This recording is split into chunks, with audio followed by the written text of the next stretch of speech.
Mike. Hey, Vina. Good to see you. How are you? You. I am all right. Yay. How did your Christmas party go? My work one. Yeah. Oh, yeah, it was all right, actually. Yeah. I definitely stayed on Zoom a lot longer than I thought I was going to. Yeah. Our chief exec got, this is recording. Our chief exec got quite drunk, though. Yeah.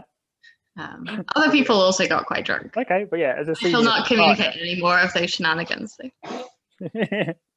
Did they sit on the virtual photocopier and take one of their arse? No. Oh, dear. What are you doing? Good, thank you very much. Just watched Strictly. So Don't tell me. I know. It's so good. It's so good. I'll catch up tomorrow. Yeah, sure. No worries. Yeah, it's really good though. Yeah. Nice. Yeah. So went for a lovely walk today with my sister around a place called Dunham Massey, which is a little kind of a National Trust property near us, but it's got a really cute little cafe over the road. So we met up there, had a lovely little catch up and chat, which is really nice. And then, had a nice little walk around. Saw some real life reindeer, Christmas reindeer. Oh, that's very cool. Frankie. Hi, Frankie. Yeah. Hi, Jonathan. But the big news from last week for me was, as you've probably gathered, we have loads of Zoom things at work.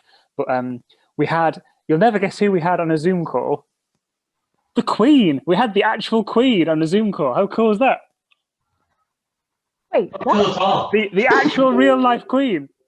It's amazing. So the boring bit behind the scenes is KPMG's 150 year, blah, blah, blah. Then she's got some really tenuous link to the KPMG opening years and years ago. So anyway, they kind of got her in on a Zoom call. She was there with Windsor House was her name. It was just really weird. So weird. You just never expect to see the Queen on a Zoom call. It's like, and she wasn't on mute at all. Her camera was the right way up. It wasn't like that. It was fantastic. Yeah. Wow. She probably has people. I think she probably got a whole all of that. Team. Yeah. It's not just like your average 80-something, 90-something-year-old like trying to figure out the technology. She wasn't there just randomly pressing the screen either as well. It was quite fun. Did she say anything? She did, yeah. No, bit of a disclaimer here. The Zoom call was only between her and these 6 senior office partners, and we all just dialed into a recording of that, which had happened the day before. But it was still pretty cool. It felt like we're in the room. That was really good. Yeah. Hi, Tabby. Hi, Katie. Hey, Jonathan. Hi, Tabby. Hi, Katie. I'm liking the Christmas jumper. That is an excellent Christmas jumper. I've got my reindeer out. I don't have a Christmas jumper. Damn it. I thought you'd be all over the Christmas jumper. I do, but I'm very not Christmassy colours today. But I do have bee dungarees on, so I think that's fine. Such good dungarees. Very classic Vina. Oh. Vina? Because this is my question to Vina. Should we all put Christmas pun names on our names? Go for it. Absolutely go for it. Hi, Ainsley. And hello. Hello. I think Gustav's even going to join us tonight. Shocking, I know. It would be very exciting. We're very full of dim sum. Oh God, it looked so good.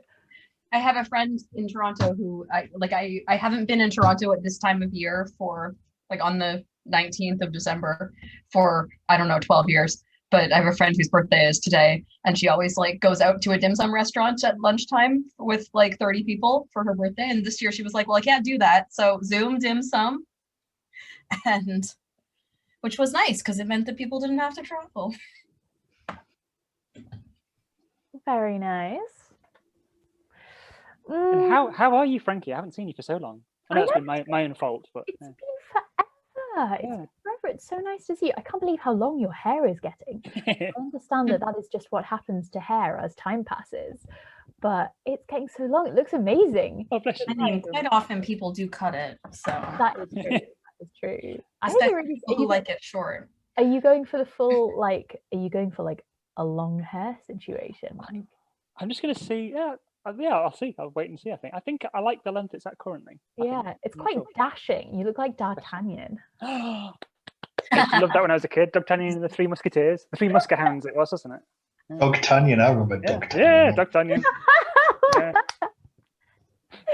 You can't be saying D'Artagnan when you've got a cat on your lap, Jonathan. Yeah. It's not okay. I want a cat. Oh. Actually, Jonathan, you've got a bit of a trim around the sides there as well. I think I can see.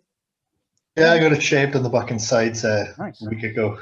Yeah, It was starting to get really uncomfortable, so yeah. Yeah. Actually, when I put my headphones in, I always get like a mountain of hair going in as well. That's the only kind of downside. I have to do that every time I put my headphones in. You're just not used to it because that's not a thing that happens to me. But I remember that I have lots of hair here, so I don't just go. Yeah, you. It's this. Just got to perfect the movie. It's Make just it flow. practice. Yeah. Got Kitty and Rory. Hi, Kitty and Rory. Hey. Hello. Oh, hello. So yes, I am good. How are you? How are you, Sweet Pea? That was directed towards Mike because Mike is the one that I haven't seen. But you're all sweet peas, and I'm interested in all of your. We're all sweet peas in a pod. That's really cool. Aww. God, In a cute little pod. How have I been without this wholesomeness in my life? Bless you. So just saying to Beanie, we've had a lovely day with my sister. Went out for a lovely little walk around Dunham Massey and seen some real life reindeer as well. So that made it all super Christmassy. The best. Really nice. Yeah. And they've got this light installation in Dunham Massey, like one of these immersive experiences, which you can't see too well during the day. But had this giant, 10-foot reindeer, more than that, 20-foot reindeer covered in like fairy lights and things. It's really sweet. Nice. Yeah. Very cool. Really good. Yeah, really cute. They've installed a whole bunch of lights at the Edinburgh Botanics, and we went there on Wednesday. And it was really nice. Oh, that sounds amazing. Yeah. What was that like? It was really good. They modified it this year so they don't have so many crowds, but there was one that was like constellations all over a lawn, which was beautiful. They did a really good light show on the outside. Have you been to the Edinburgh Botanics? Yeah, a couple of times. It's really nice. Love it. Yeah. You know the glass houses? Yes. Yeah. Like last year they did the big light show on the front of the glass houses, like the Victorian side, but there's an extension that's more modern, that's like really angular, and it's longer, and they did a big light show on that side of it this year, which was cool. Yeah, fantastic. Like to music in time with. Was it like the Fringe opening session where they just like project onto a building and have that kind of thing? So they had a few of those like project onto a building, projection mapping to music.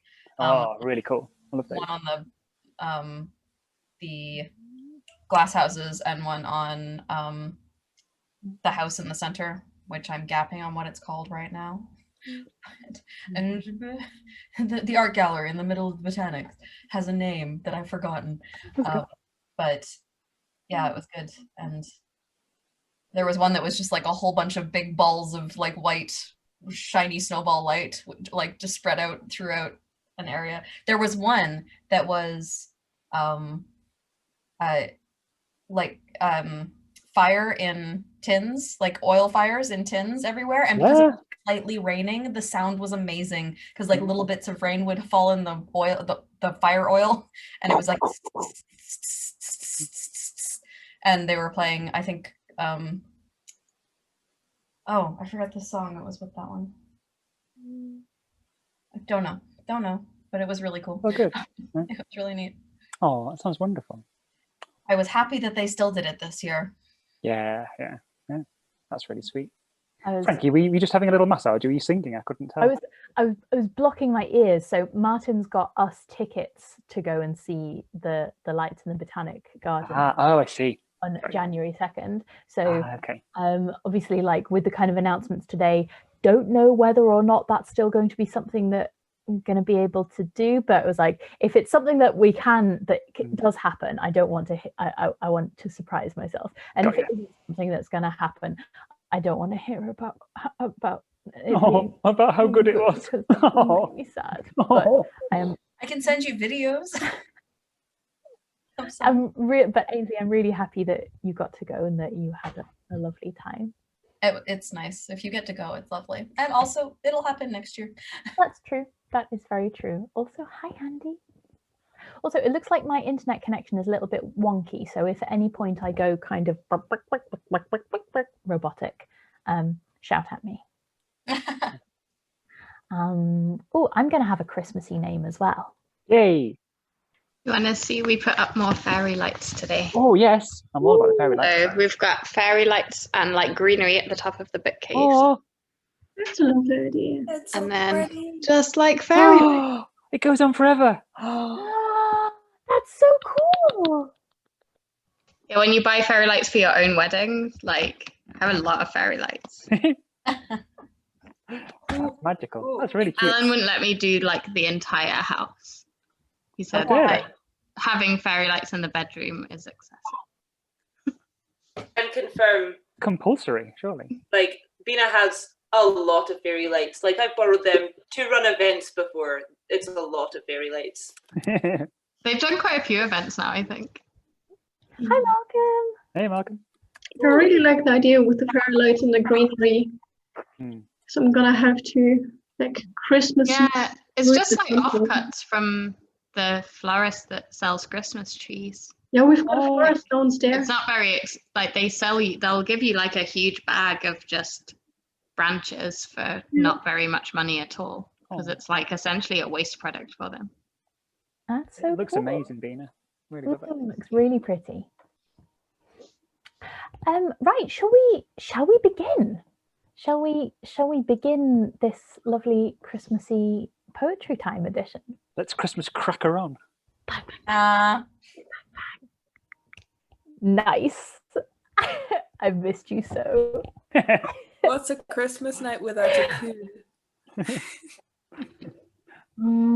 I think, Mike, my darling, how would you feel about starting us off? I would love to. Do you have any preference as to which one you'd like me to start with? Anyone that strikes you. Okay. There's one called Christmas Mail by Ted Kuza. Yeah, I think it's really cute about kind of the delivery service. Yeah. Cards in each mailbox, angel, manger, star and lamb. As the rural carrier driving the snowy roads hears from her bundles the plaintive bleating of sheep, the shuffle of sandals, the clopping of camels. At stop after stop, she opens the little tin door and places deep in the shadows the shepherds and the wise men, the donkeys and lank and weary, the cow who chews and muses, and from her styrofoam cup, white as a star and perched on her dashboard, leading her ever into the distance, there is a hint of hazelnut, and then a touch of myrrh.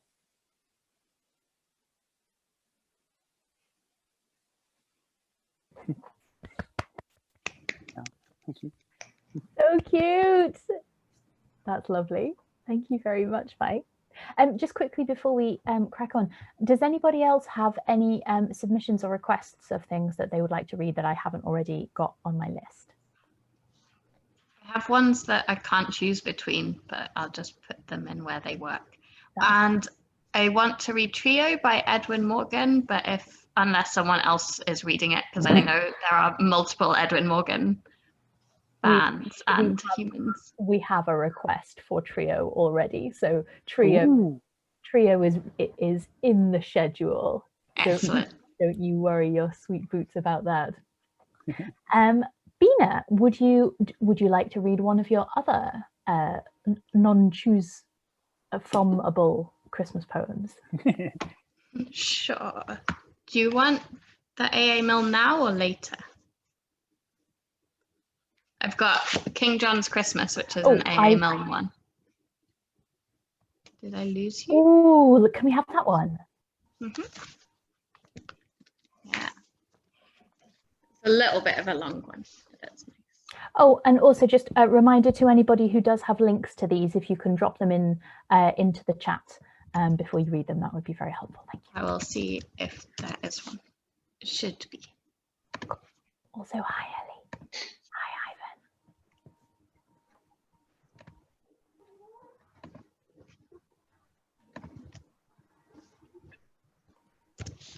Okay. Haven't checked that link, but it looks right. This is King John's Christmas. King John was not a good man. He had his little ways, and sometimes no one spoke to him for days and days and days, and men who came across him when walking in the town gave him a supercilious stare or passed with noses in the air, and bad King John stood dumbly there, blushing beneath his crown. King John was not a good man, and no good friends had he. He stayed in every afternoon, but no one came to tea. And round about December, the cards upon his shelf which wished him lots of Christmas cheer and fortune in the coming year, were never from his near and dear, but only from himself. King John was not a good man, yet had his hopes and fears. They'd given him no present now for years and years and years. But every year at Christmas, while minstrels stood about, collecting tribute from the young for all the songs they might have sung, he stole away upstairs and hung a hopeful stocking out. King John was not a good man. He lived his life aloof. Alone he thought a message out while climbing up the roof. He wrote it down and propped it against the chimney stack. To all and sundry, near and far, F Christmas in particular, and signed it not Johannes R, but very humbly, Jack. I want some crackers and I want some candy. I think a box of chocolates would come in handy. I don't mind oranges, I do like nuts, and I should like a pocket knife that really cuts.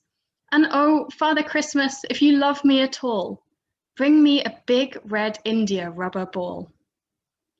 King John was not a good man. He wrote this message out and got him to his room again, descending by the spout. And all that night he lay there, a prey to hopes and fears. I think that's him a-coming now. Anxiety bedewed his brow. He'll bring one present anyhow, the first I've had for years. Forget about the crackers and forget about the candy. I'm sure a box of chocolates would never come in handy. I don't like oranges, I don't want nuts, and I have got a pocket knife that almost cuts. But oh, Father Christmas, if you love me at all, bring me a big red India rubber ball. King John was not a good man. Next morning when the sun rose up to tell a waiting world that Christmas had begun, and people seized their stockings and opened them with glee, and crackers, toys and games appeared, and lips with sticky sweets were smeared, King John said grimly, as I feared, nothing again for me. I did want crackers, and I did want candy. I know a box of chocolates would come in handy. I do love oranges. I did want nuts. I haven't got a pocket knife, not one that cuts. And oh, if Father Christmas had loved me at all, he would have brought a big red India rubber ball. King John stood by the window and frowned to see below the happy bands of boys and girls all playing in the snow. And while he stood there watching and envying them all, what through the window big and red there hurtled by his royal head and bounced and fell upon the bed, an India rubber ball. And oh, Father Christmas, my blessings on you fall for bringing him a big red India rubber ball. Oh my God, that was so cute. Yay! Oh, Adorable. that's lovely. That was very, very adorable. It's so cute. That was lovely, Vina. Thank you very much. Okay, I have one that I would like to do next. It's quite difficult to find online, but I've just dropped a link in the chat. You may have to like scroll down a little bit to find the whole one. But it's called Underground Xmas by Jackie Sheila.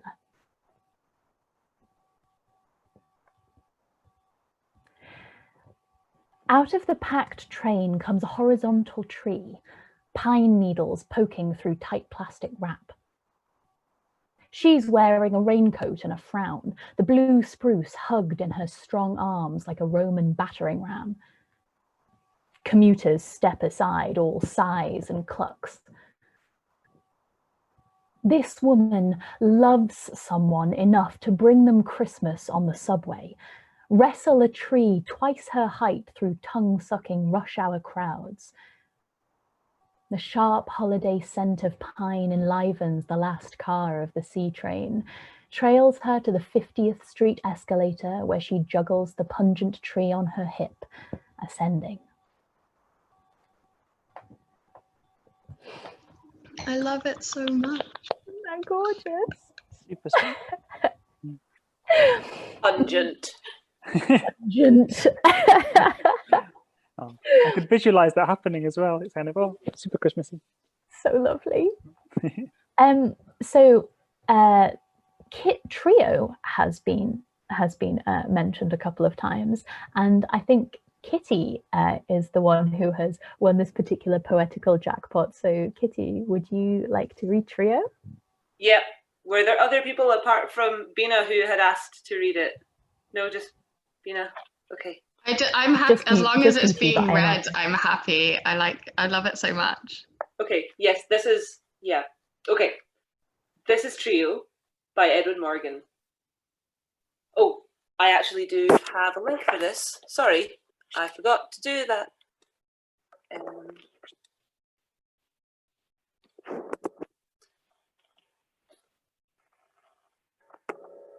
Sorry. Okay, there it is.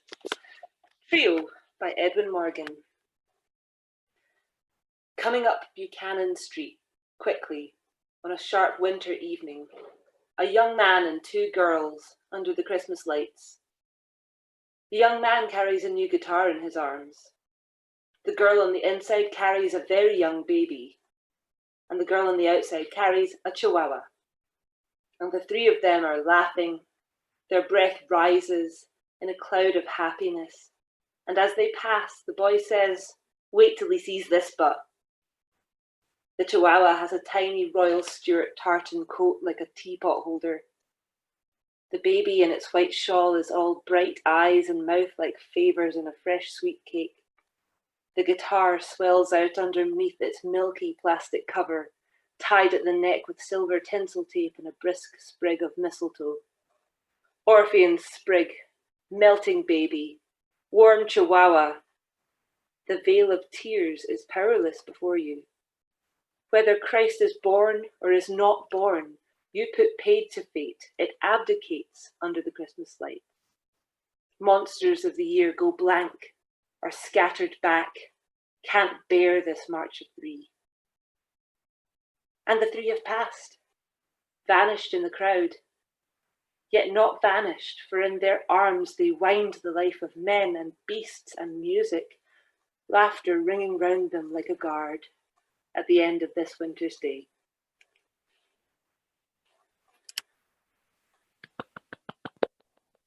I love it so much. So beautiful.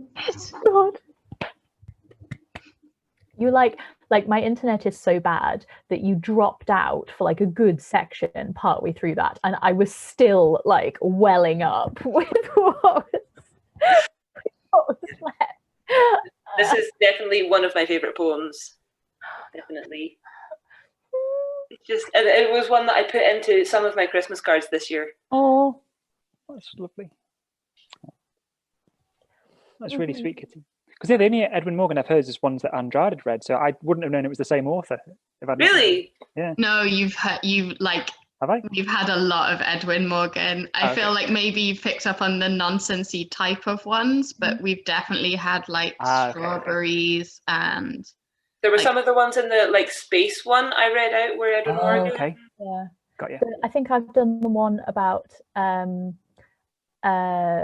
falling asleep on a rainy night, which is one of my like personal favorites. I think that's pretty sure. I think the one about the mummy that you did was also an Edwin Morgan. Yeah. And I think that the Loch Ness Monster poem, which is just a bunch of noises. Yes. Is also... That's the one. Yeah. I think they're the ones Mike has got like. I think I've attached Edwin Morgan.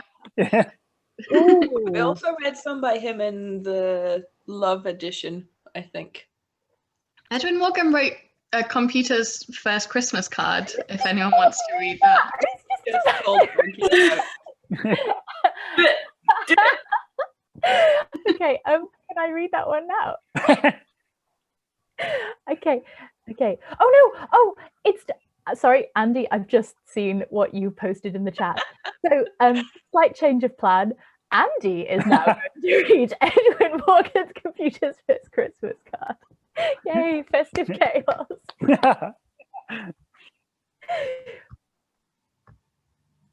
And give me a sec, I have a link.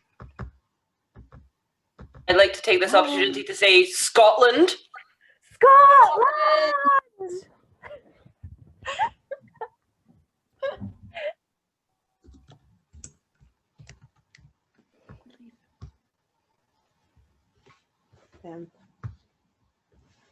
It's written so much nicer in the book than on the website.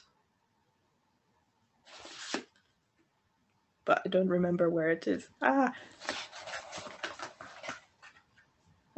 Which one is? Never mind, I'll read it off the website. It's not as fun. The computer's first Christmas card. Jolly Mary, Holly Berry, Jolly Berry, Mary Holly, Happy Jolly, Jolly Jelly, Jelly Belly, Belly Mary, Holly Happy, Jolly Molly, Mary Jerry, Mary Harry, Happy Barry, Happy Jarry, Bobble, Bobby Happy, Berry Jory, Jory Jolly, Moppy Jelly, Molly Mary, Jerry Jolly, Belly Boppy, Jory Hoppy,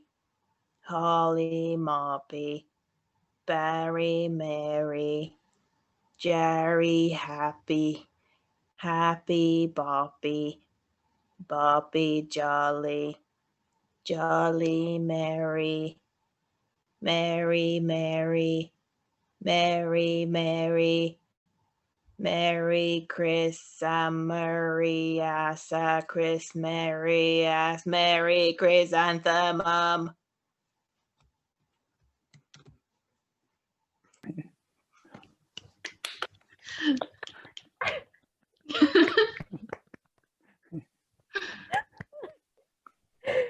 I love your computer voice. You should maybe just speak like that now, forever. Oh, did you see Kitty's horrified face? I did. It looked like Kitty was doing a drinking game there, actually. Yeah, I think they emoted for all of us there. It's brilliant. Thank you, Anjana. I have a. Oh, go for it. I've got a related one, kind of. If you want to do that, You're okay, up. fabulous. I think I've put it in the chat. That's just because I always forget. So let's do that. Send. This is called the Christmas letter, which is, you'll see why I think it's linked when I start reading it. Christmas letter by John N. Morris. Wherever you are when you receive this letter, I write to say that we are still ourselves, in the same place, and hope you are the same. The dead have died, as you know, and will never get better, and the children are boys and girls of their several ages and names. So in closing, I send our love and hope to hear from you soon. There is never a time like the present. It lasts forever, wherever you are. As ever, I remain.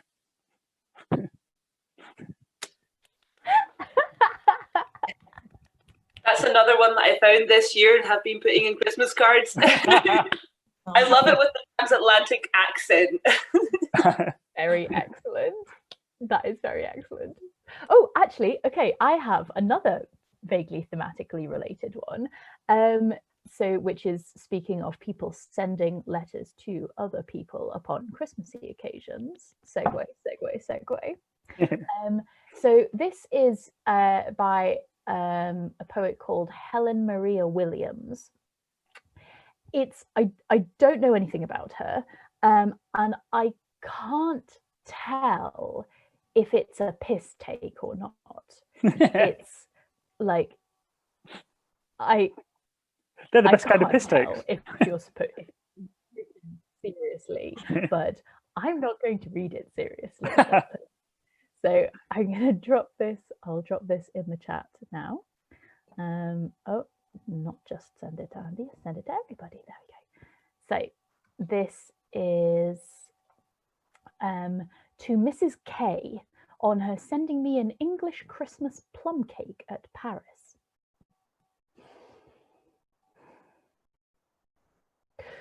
What crowding thoughts around me wake, what marvels in a Christmas cake.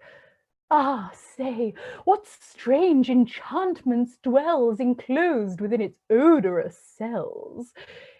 Is there no small magician bound, encrusted in its snowy round? For magic surely lurks in this, a cake that tells of vanished bliss, a cake that conjures up to view the earliest scenes when life was new, when memory knew no sorrows past, and hope believed in joys that last.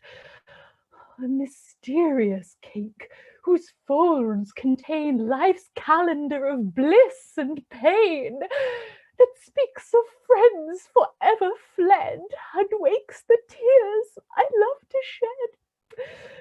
Oft shall I breathe her cherished name, from whose fair hand the offering came, for she recalls the artless smile of nymphs that deck my native isle, of beauty that we love to trace, allied with tender, modest grace, of those who, while abroad they roam, retain each charm that gladdens home, and whose dear friendships can impart a Christmas banquet for the heart.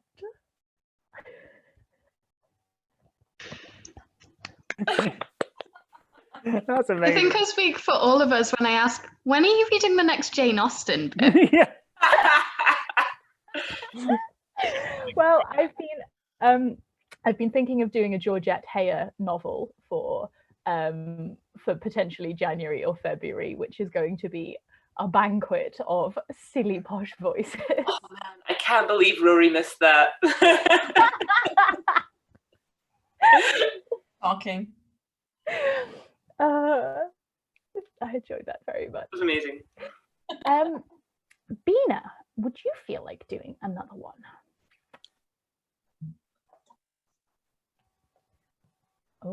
Oh, is Bina frozen or am I? Bina's frozen. Bina's frozen. Bina, if you can hear us, knock 3 times. Well. Oh no. Oh no. Yay! He's back. I think I lost you. Oh, we were just asking if you fancied doing another one. Yeah. I will. Gonna go back to the tree theme. I can't find this one online. It's called The Child and the Tree by Monisa Alvi. A child in the house brings the walls in closer, gives the animal warmth of a stable. The stairs have more purpose. The smell, she cries out. The tree with its woody, citrusy smell, the shock of it, as if the tree is announcing, I alone am enough. The decorations are incidental, the glass trumpets, purple feathered birds and silver balls. The child and the dark tree alter the house, fill it. Each year for a number of years, we bring the tree in from the garden and return it. Each year, it grows an inch or 2, as does she. The child and the dark tree alter the house, fill it.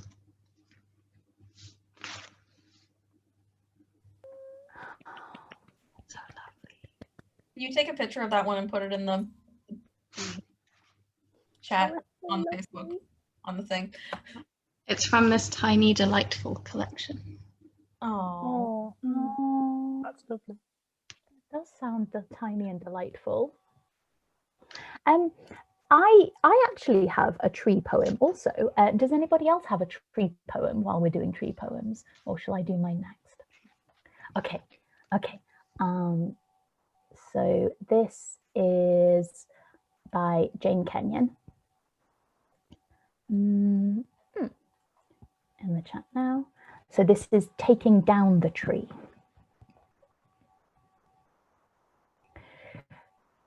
Give me some light, cries Hamlet's uncle midway through the murder of Gonzago. Light, light, cry scattering courtesans.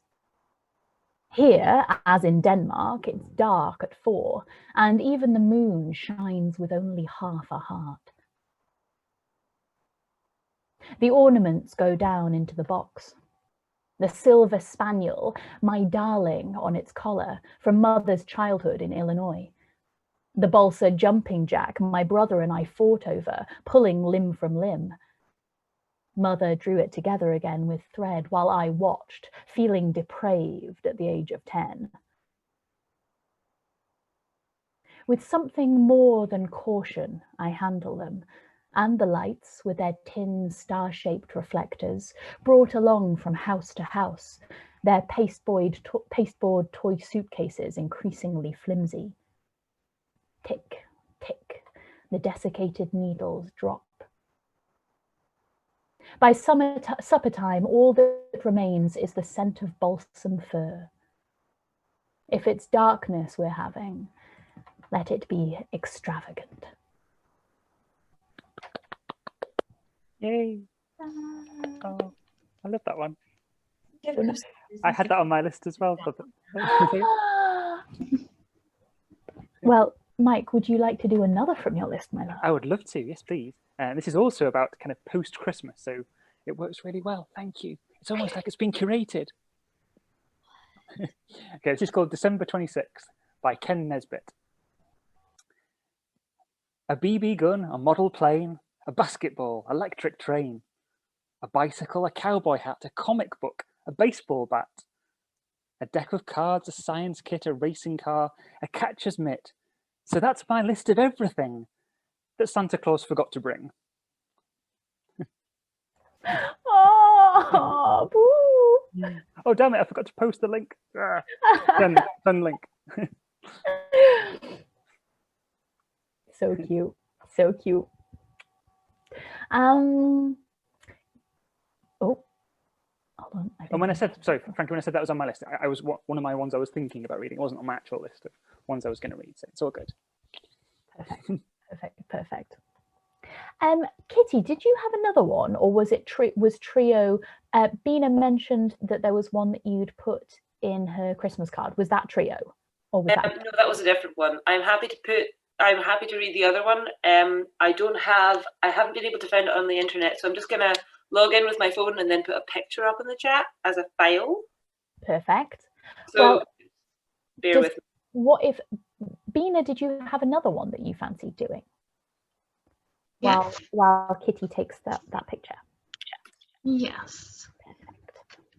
Would you like a tiny one called or a shorter one called How to Grow Your Own Mistletoe, or a slightly sad Liz Berry one about Christmas Eve? Oh, can we have let's have the mistletoe one. This is by Helen Ivory. Actually, I'll see if I can find a copy. I've got it in a book. I've just realised I'm going to search the internet for How to Grow Your Own Mistletoe, and it's not going to throw me up a poem in the first page of results. I will just read the poem and post a picture later. How to Grow Your Own Mistletoe. It's not possible to raise mistletoe on any tree. Rowan, lime, and apple are among the better hosts. Harvest berries in the darkest spring, when absence threatens to fell the heart. Let this making ready be a balm. Now garner seeds and lodge them in a tree's festering hollow. Hessian will deny the prying beaks.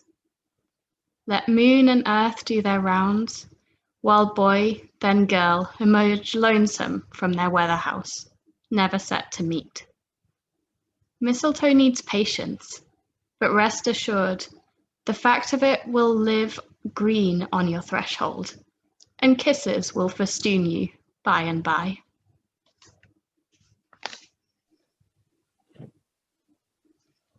That's lovely. Aww. That was proper lovely.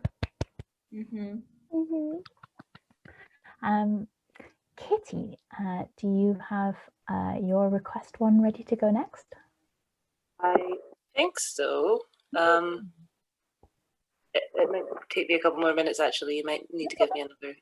Well, I have a mistletoe one, so I could do a mistletoe one next to vamp. So this is again just quite a short little one, and it's by Walter de la Mare. So this is mistletoe. Sitting under the mistletoe, pale green fairy mistletoe, one last candle burning low, all the sleepy dancers gone, just one candle burning on, shadows lurking everywhere. Someone came and kissed me there. Tired I was, my head would go nodding under the mistletoe, pale green fairy mistletoe. No footsteps came, no voice, but only just as I sat there, sleepy, lonely, stooped in the still and shadowy air, lips unseen, and kissed me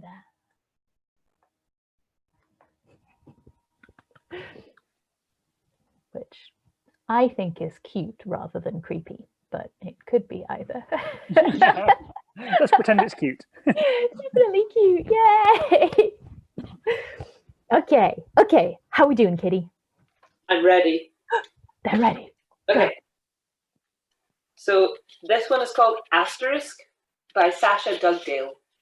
And it's from a collection called She Will Soar that was introduced to me by Katie McAllister. So the dusk settles at about 2. One side of the sky hankers after the day and its vapor trails. The other is dragged down like fabric in a dog's mouth. And it's a relief. We can stop pretending and close the curtains and light the gas fire.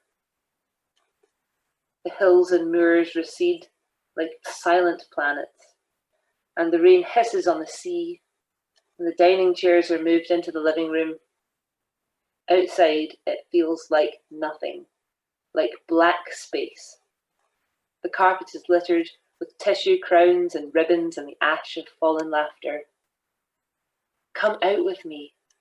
Come now, just pull the door to, and along the pavements, doesn't matter where, just outside, keep walking, and if there's a hill, climb it.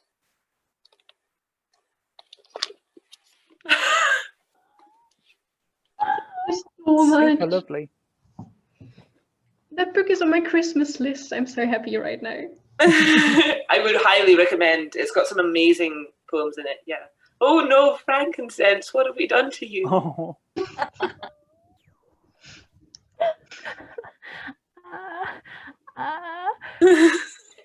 Thank you, that was lovely. Okay. Mike of Love and Destiny. Do you have another one that you would I like? do. And it's thematically relevant as well. I love that. Fantastic. Chicago in December by W.S. DiPiero. Is that right? Cool. Fab. Thanks. Trying to find my roost, one lidded late afternoon, the consolation of colour worked up like neediness, like craving chocolate. I'm at the Art Institute favourites, Velasquez's servant, her bashful attention fixed to place things just right. Beckman's self-portrait, whose fishy fingers seem never to do a day's work. The great stone lions outside, monumentally pissed by the jumbo wreaths and ribbons, municipal good cheer joked around their heads. Mealy mist, furred air. I walk north across the river. Christmas lights crushed on skyscraper glass. Bling stringing Michigan Avenue. Sunlight's last gasp sighing through the artless fog. Vague fatigue promise hangs in the low darkened sky when bunched scrawny starlings rattle up from trees, switch back and snag like tossed rags, dressing the bare wintered branches. Black on black shining, and I'm in a moment, more like a fore moment, from the sidewalk watching them, poised without purpose.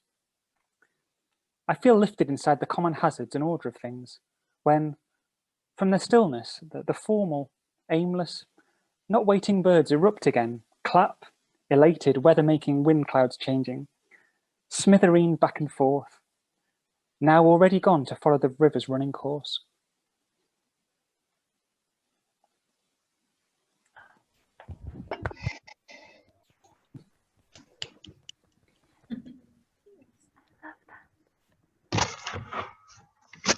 Thank you, Mike. Now, so in terms of what we have left, Bina, you mentioned that you have a slightly sad Liz Berry one about Christmas Eve, and I have one more to do that is a request. Does anybody else have anything that they would like to throw onto the table before we do those? I think we're good. In that case, Bina, how would you fancy doing the Liz Berry one now? After that, can I do a short one that's a bit kinder? Or this is not unkind, it's just sad. And then there's a short kind of gifty one that is nice. Some people might have heard this one before when we did places or a theme along those lines. It's got a lot of Black Country references in it. Christmas Eve. Tonight the Black Country is tinselled by sleet, falling on the little towns lit up in the darkness like constellations, the pigeon, the collier, and upon the shooting stars of boy racers who comet through the streets in white novas. It's blowing in drifts from the pit banks, over the brown ribbon of the cut, over Beacon Hill, through the lap-loved chimneys of the factories. Sleet is tumbling into the lap of the plaster-cast Mary by the manger at St. Jude's, her face gorgeous and naive as the last Bilston carnival queen. In the low-rise flats opposite the cemetery, Mrs. Showell is turning on her fibre optic tree and unfolding her ticket for the rollover lottery, though we ain't never had a bit of luck in our lives. And upstairs in the box rooms of 1,000 semis, hearts are stuttering and minds unravelling like unfinished knitting. And the sleet fattens and softens to snow, blanking the crowded row of terraces and their tiny hankies of garden, white now, surrendering their bird feeders and sand pits, the shed Mick built last autumn when the factory clammed up. And the work's gone again, and the old boys are up at dawn to clock on nowhere, except walk their dogs and sigh at the cars streaming to call centres and supermarkets. Because there ain't nothing in it that's man's work, really, Bab, there ain't. But it's coming down now, really coming, over the stands at the Molyneux, over Billy Wright, kicking his dreams into the ring road, and in the dark behind the mechanics, a Feeney's boy props his BMX against the lockups and unzips to piss a flower in the snow. Well, give me strength, Lord, to turn the other cheek, for we'm the only ones halfway decent round here. And the tower blocks are advent calendars, each curtain pulled to reveal a snow-blurred face. And it's Christmas soon, abide it or not. For now the pubs are illuminated, pink and gold. The crooked house, Marpado's, the struggling man. And snow is filling women's hair like blossom. And someone is drunk already and throwing a punch. And someone is jamming a key in a change lock, shouting, "For Christ's sake, Myra, you'll freeze me to death." And 100 new bikes are being wrapped in sheets and small pajamas warmed on fire guards. And children are saying, "One more minute, just one, Mom." And the old girls are watching someone die on a soap and feeling every snow they've ever seen set into their bones. It's snowing on us all. And I think of you, Alois, down there in your terrace, feeding your baby or touching his hand to the snow. And although we can't ever go back or be what we were, I can tell you, honestly, I'd give up everything I've worked for, or thought I wanted in this life to be with you tonight.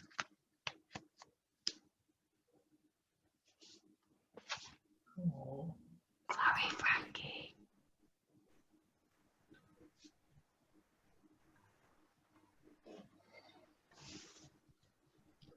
That is devastatingly relatable.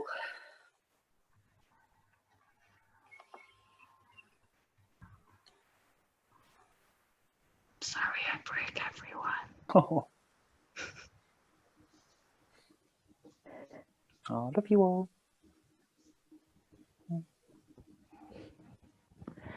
Frankie, do you want my happy one now?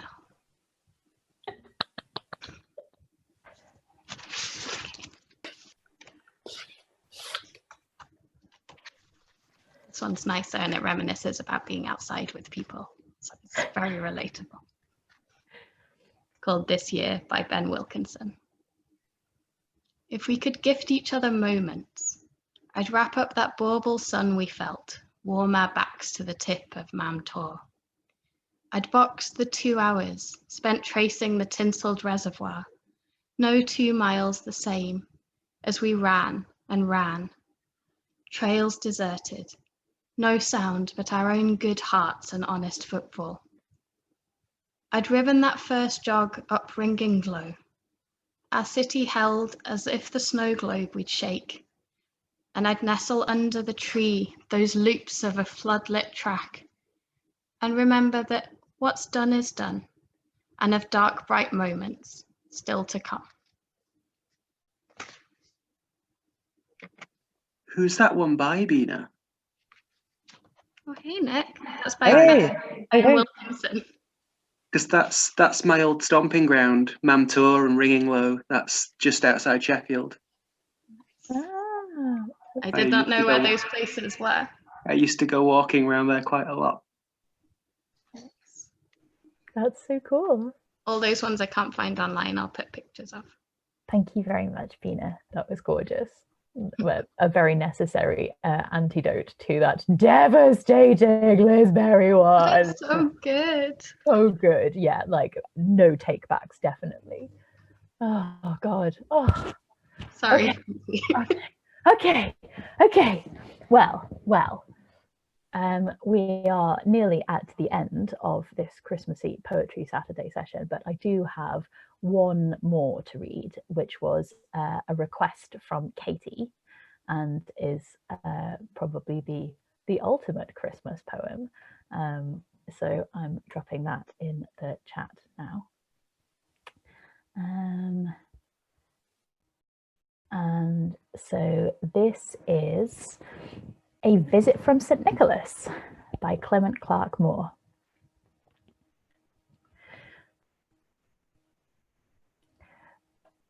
"'Twas the night before Christmas, when all through the house not a creature was stirring, not even a mouse. The stockings were hung by the chimney with care, in hopes that St. Nicholas soon would be there.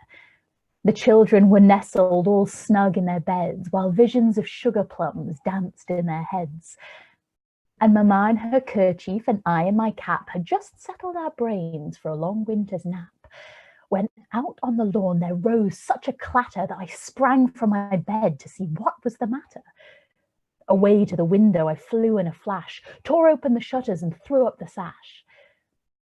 The moon on the breast of the new-fallen snow gave a lustre of midday to objects below, when what to my wondering eyes did appear but a miniature sleigh and 8 tiny reindeer. With a little old driver so lively and quick, I knew in a moment he must be Saint Nick.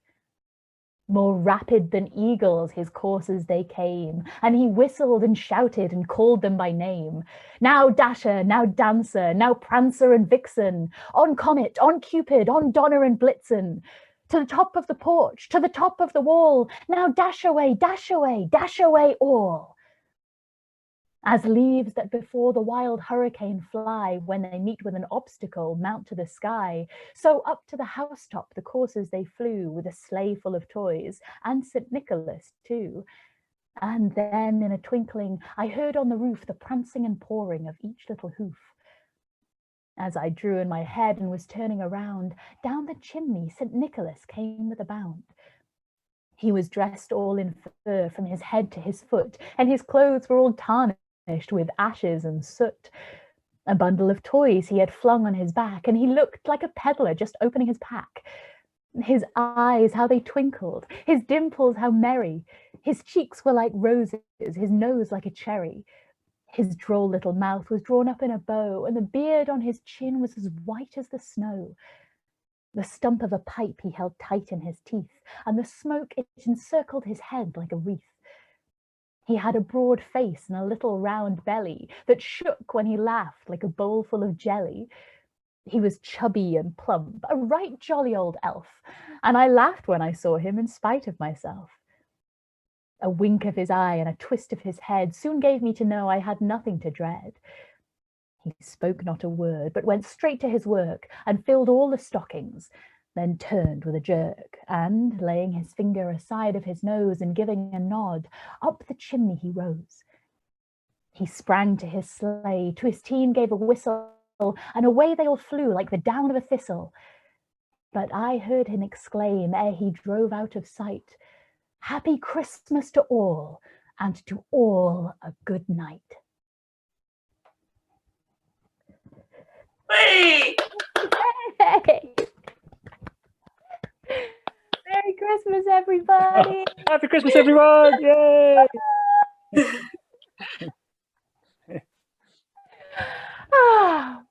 Okay, I think I'm officially going to draw this festive edition of Poetry Time to a close. It's so nice to be back. Like, I'm very happy and excited that Poetry Time has become a kind of like autonomous creation, and it is nice having weekends back again. But also, I've really missed it, and I'm really happy to be back. Oh, it's wonderful to have you here, Frankie. So thank you very much, everyone, for coming and for bringing such amazing poetry to the table and listening and contributing and just all of that. So, and thank you for Catch Up Crew. If you are reading this, Merry Christmas to you too. Bye, Catch Up Crew. Bye, Catch Up Crew.